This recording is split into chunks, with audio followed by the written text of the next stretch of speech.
Hey guys, I'm Aussie Expat. I'm going to be talking to you a lot about investment stuff or asset stuff and how your life intertwines with it and your decisions may be different from other people.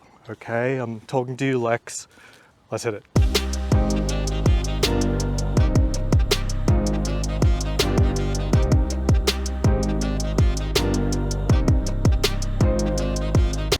Okay, quick wristwatch check. We got the Panda Daytona.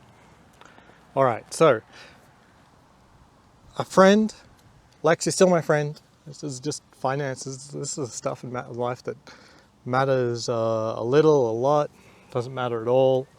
Finances. So we're talking about assets, volatility, liquidity, net worth, lines of credit, all the instruments you're going to be dealing with in life. And I think some people, especially boomers, have certain ideas that don't really make that much sense anymore. One of the things I want to say is that the way you get your money, especially when you're young, is very important, how you work up to that. Whether it's you are a W-2 worker for the rest of your life, or you own your own business. And I've done both. Being a W-2 worker, you can become a multimillionaire. Being a business owner, you can be a multimillionaire. You could also go broke, also earn a living, also have a lifestyle business, probably the best option. But suffice to say, there are choices that you make that also affect your investments. And the biggest one that I think people completely overlook, and it's the one I've learned the most about in the last, say, 2 years throughout all of this craziness, and that is liquidity. Liquidity is actually quantifiable, although most people tend not to think about it at all. So one example is Lex, was sort of like almost accusing me of not having a 401k or not investing in 401k. Like, even though what I said was specifically that I use a 401k and this is how I use it, he made the assumption that I wasn't using a 401k and then lionized the 401k. Now, while I use a 401k, it represents a very minor portion of my total net worth. My actual opinion on the 401k is actually grown to be very, very negative at this point. I think, and the main reason is liquidity. And there are other aspects to other assets that I'll talk about, that you have to look at some of these things that you're buying and look at the liquidity and how could that potentially affect your life. For me, liquidity represents your ability to get money into your checking account, right? So if you've got a specific asset, and one that he drills me on, and I'm well aware of it, is that, say, a watch is highly illiquid, ultimately, for an end user like myself, who's never sold a watch before, right? It'd be very difficult for me to liquidate this. I had the video about liquidating watches. It'd be very difficult, but it wouldn't be impossible, right? The reality is what I couldn't make up for in time, in terms of having it listed, vetting people and stuff like that. What I couldn't make up for in time, I could probably make up for in price. You know what I mean? You price this low enough that it will sell, and you'll get cash, and you can find the buyer that you need, the one that's reputable, the one that will forward wire you money before you send it, and there'll be no disputes, right? Even if you're talking about a gray market dealer, okay, maybe they cut 50% off the quote-unquote gray price, you can get it. Now, if I fire sale it using a private sale, maybe I'll get like 20 or 30% more, but I've also greatly increased the risk that I'll get scammed, right? So, these are all things that apply to all asset classes. You can get scammed in a lot of asset classes. Some have almost no risk. Some have high risk. So even stocks, right? Carvana, I think that was ultimately a scam. There was lots of inside dealing there. Things that aren't stocks, but companies like WeWork, I think that whole thing was a scam. They wrapped up what was basically a pretty ordinary office rental business into like tech. This is the world of tech. So there was really no extra value there. But So the liquidity for this to get, say, 100% of the value would take years, right? You only get 100% of the value if you become a grey market dealer yourself. Otherwise, you're going to have to meet in the middle, somewhere between what the grey market will offer you in cash versus what someone's willing to pay for the watch. So you're going to meet somewhere in the middle, right? So you take a haircut, say 30% off the grey price. So if this is on the market for 33,000, you could say I could probably get rid of it for 27 on the private market, or 25 or something like that. You know, these prices aren't accurate. I didn't look these up, but I'm just saying there is a price for liquidity, and you need to be reasonable about, you know, if I exit out of something, how much would I actually get out of it? Now, this, you could measure liquidity in probably a month. A reasonable time frame would be a month to liquidate an entire collection. You may not get top dollar for it, but even if you extend it out for like 2 to 3 months, you may not get any more money than if you tried to liquidate in 1 month. If you tried to liquidate in under 1 week, you'd have some issues, but you would still end up with money in your bank account that's quite sizable. So liquidity of these, while not good, it would be measured in the amount of weeks it would take to sell, right? It would take weeks. Meanwhile, lionizing the 401k, that is as illiquid as it gets. You have no options. You have to wait till you're in your 70s, and who knows what they do until then, and who knows how many taxes they apply to it until then. There is basically no way to access the liquidity, all of your assets in the 401k, these retirement vehicles. And I think that's something that people need to be aware of, you know, especially when these are being targeted for people who have very little liquidity, full stop. You know, everyone is told to put money in their 401k, and it just means that they are more likely to be destitute because they put it into that particular product. You can't even get leverage on it. Like, there's some that will allow you to do something around a house, but you know, that's not even a great financial option. So I would say 401k is one of the worst vehicles in terms of liquidity. It has its advantages, I don't deny it. I use it. I take my own advice, but it only represents a small proportion of my total assets. You move down the scale and you go, what are other types of commitments that require long periods of investment, you know, high levels of illiquidity? And this is much more illiquid than a watch. Real estate. I think your number one asset in life is your career. And look, we're facing some tough times ahead. As experienced and well established as I am within my sphere, my domain, my career, I'm not immune from getting laid off. I'm a W-2 worker, you know. I'm money on the balance sheet. They may see that as being something that they need to get rid of in short order, right? Could have happened last week, last month, next year. It's a very distinct reality. And my next move in terms of career is unlikely to be here in Las Vegas. Las Vegas is not a tech hub. I like it here. I'd like to keep a remote role, but the reality is the next role may not be remote, or it might be on the East Coast, and just living on the East Coast would be a better option.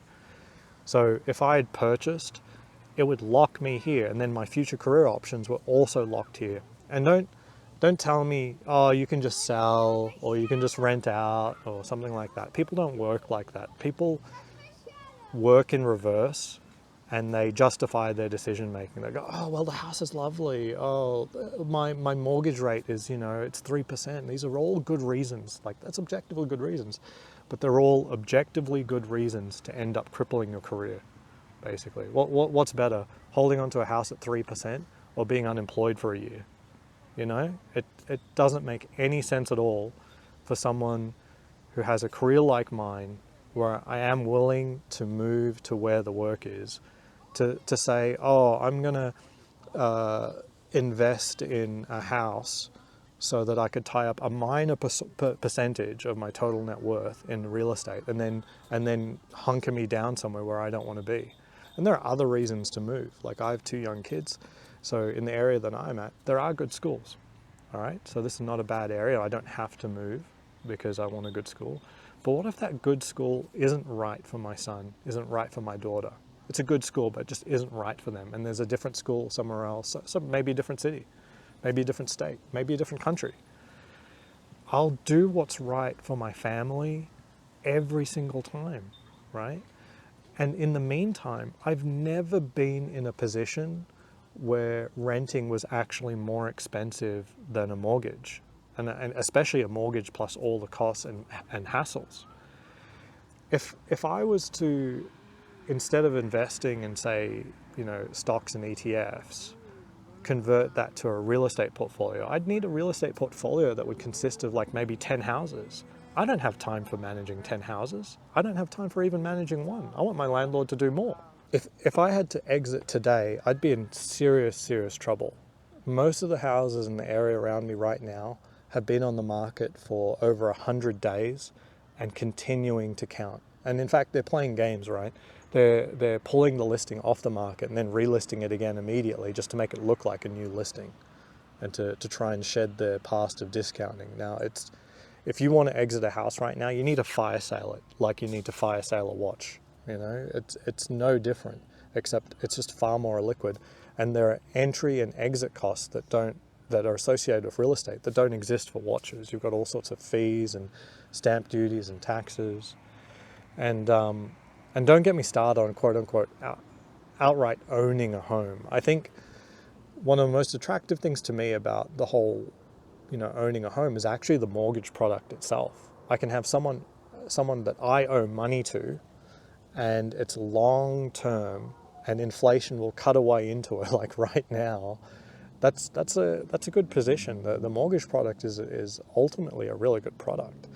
I think the days of, say, getting all debt off your books, really you should rethink that.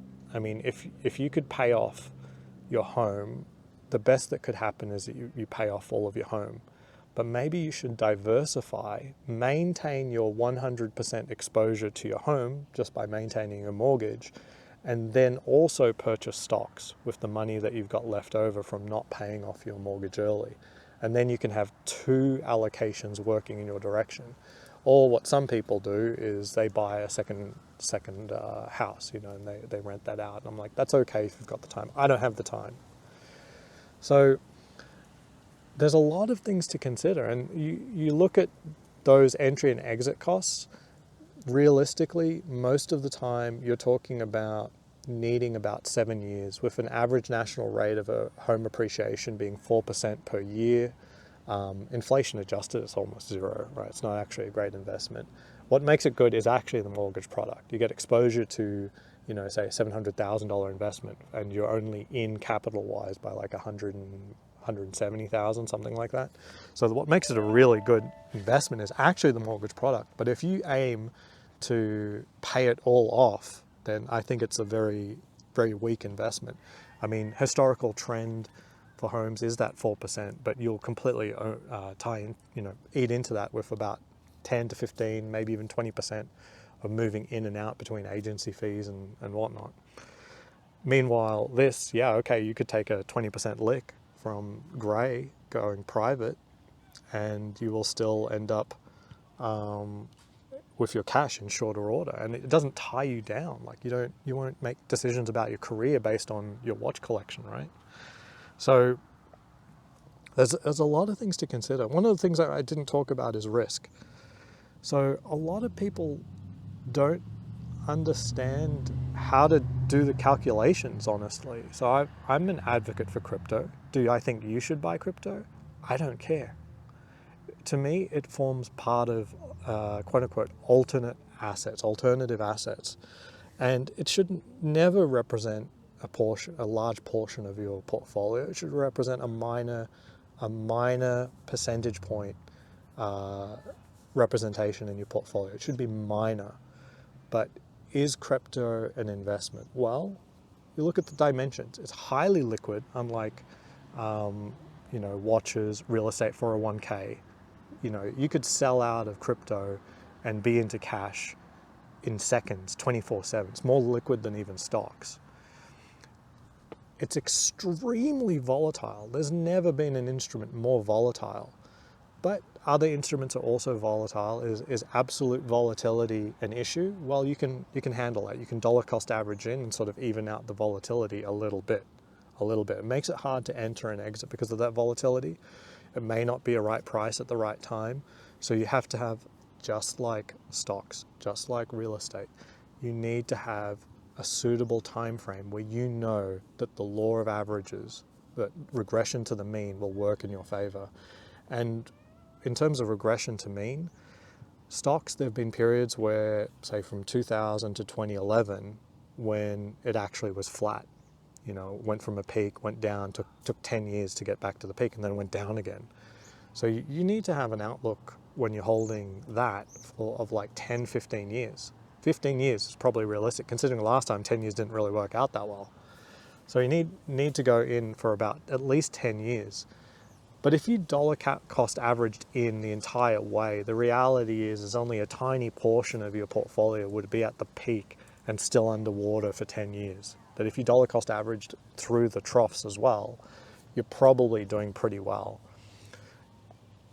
The crypto is the same, that it's very volatile, but in general, any 3-year period represents a massive increase in value.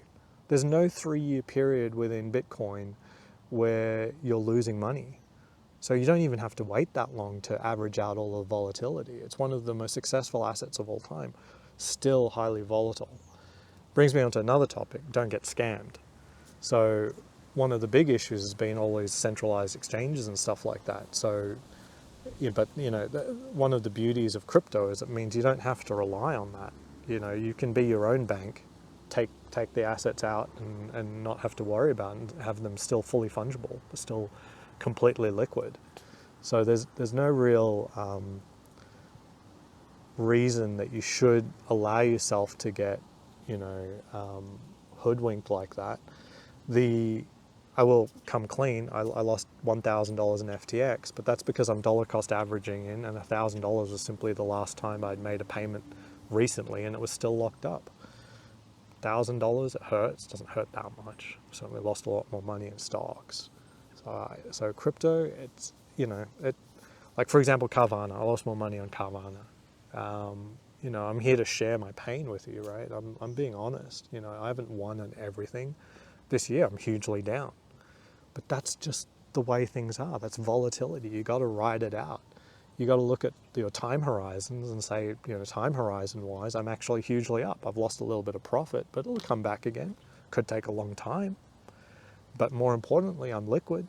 I won't have to you know, margin call and quote unquote. You know, I was joking in that other video, right? I thought it was pretty clear that was a joke. I have zero debt, guys. I have zero leverage. Zero, not even a mortgage. So this idea that I'm taking risks, like, no, I've got almost nothing tied up in anything long-term outside of the 401ks. And that is, you know, thankfully a minor portion of my net worth. And everything else is liquid. If I want to jump, live somewhere else on this planet for the rest of my days, happily, in good standard of living, I can. You know, if I was tied to a mortgage, I'd have to make decisions and take a long time to do that. I couldn't just bail. You know what I mean? Now, for sure, 100% liquid position restricts your investment choices. So should you only look for things that are highly liquid? It's like, I think no. I think a reasonable compromise is a watch. I'm not saying it's a quote unquote it's an investment. I've never called it an investment, but it is an asset, just like a car is an asset, a depreciating one. Now, depending on the year, there's a depreciating, but that's just called volatility. Long-term historical average for these watches about 4%, you know, somewhere slightly above inflation. Do I care? Not much. I don't advocate for putting, you know, most of your portfolio in alternative investments. That's why it's called alternative. I just think if they can provide you a little bit of enjoyment, then so be it. You know, you're paying a certain opportunity cost, but I'd rather give up opportunity than straight up money, you know. So don't let anyone tell you that the real estate is your most important thing to do. No, your career is your most important thing. How are you going to make your millions? Because I mean, just investing alone is very important in terms of building and maintaining wealth, but it isn't actually the primary driver for most people in most of their lives. You know, we don't ever get to that point. If investments were the primary driver of your next level of gain, right, rather than your income, and I have been there before, and that's just because my income wasn't that high, then you need to really start thinking. Like, you shouldn't be working anymore. You should be focusing on managing those investments, transitioning. And, you know, I've been in that position for a little while. Thankfully, certain things have happened to allow that income to come up to a point where it's like it still makes sense, but barely. It still makes sense, but it's, you know, it barely makes sense, especially through this downturn, right? You don't want to be drawing down on investments right now. So I want my job, right? I want my money. So if I get laid off, I've got 2 years worth of cash in the bank to be able to ride it out. I don't want to ride it out. I want to get into a better job as soon as I possibly can. And that may mean moving city, moving state, moving country. You know, I got to do what's right at the time and not be burdened by financial commitments. You know, why would I have financial commitments guiding my life when I have enough? You know what I mean? I'm doing well. And then it's like, no, you want to tie yourself down, create problems for yourself. Fuck that. Yeah, just fuck that. Someone said, you know, they like owning a home because they get to control their home. It's like, no, fuck, I'd like to control my life. I want to dictate where I live, not the bank. All right, until next time, see you around.